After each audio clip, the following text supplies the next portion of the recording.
Evolutionists claim that the Earth is millions and billions of years old. The Bible tells us that it is 6,000 years old, that there was a worldwide flood approximately 4,500 years ago in which wet mud layers were laid down. Those wet mud layers then dried out into hard sedimentary rock that we see today, many of these layers containing fossils. Now, this is a picture of the Canadian Niagara Falls. The American Falls would be to the left. This is the Canadian side of what's called the Horseshoe Falls. Now, these were world famous even 200, 300 years ago. Now, this is a diagram of the falls. So here's the American Falls, which don't look very pretty, frankly, on the left. And over here are the Horseshoe Falls of the Canadian side. That's the pretty ones. Now, I want to introduce you to a man, Charles Lyell. He was a Scotsman who, of course, was living in England. He was trained as a lawyer, but his writings became famous as he wrote about geology, interestingly enough. And he was the person who promoted uniformitarianism, that the things that occur today have acted uniformly throughout in the eternal past, and that only the God of random chance has created what we see today. Now, he published his series of the geology of the Earth from 1830 to 1837. This earned him a pretty good amount of money. And in 1840, he would then go to the United States, and he wanted to see Niagara Falls because it was world famous already. And so he went there. Now, here we see a diagram of the falls. Now, this dotted white line that we see up here at the top, this is the place, the sort of drop off to the flat area here.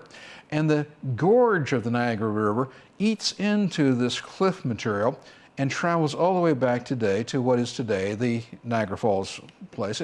Now, everybody knows that the river was eroding this gorge. And Lyell came there and he looked at the length of the gorge. Now, today, the falls have been stabilized, so they're not continuing to erode as they were at that time. But when he visited in 1840, the gorge was clearly known to have been eroding from the escarpment there, the cliffs at the front, all the way back. Now, at the time that he visited in 1840, the gorge was 35,000 feet long. Now, Lyell did not believe the Bible. He believed that things occurred slowly and gradually over long periods of time. And he did some math. He said, well, if it's only 35,000 foot long, how old is it? Well, instead of measuring what was going on and telling the truth, he speculated and said, well, I believe that it has only been eroding at 1 foot per year. That would make the age of the falls 35,000 years old. It would make it older than the Bible says the earth is, of course, and it would refute the biblical teaching. However, we now know today the falls at the time he visited were eroding into the rock layers at 3 foot per year. Now, if you do math, well, 35,000 and 3 foot per year, well, that means that, well, actually, this is going on for less than 12,000 years. But if you then factor in that after the worldwide flood of Noah, these layers of sedimentary rock were fresh, wet mud. Now, fresh, wet mud is going to erode much faster than hard rock.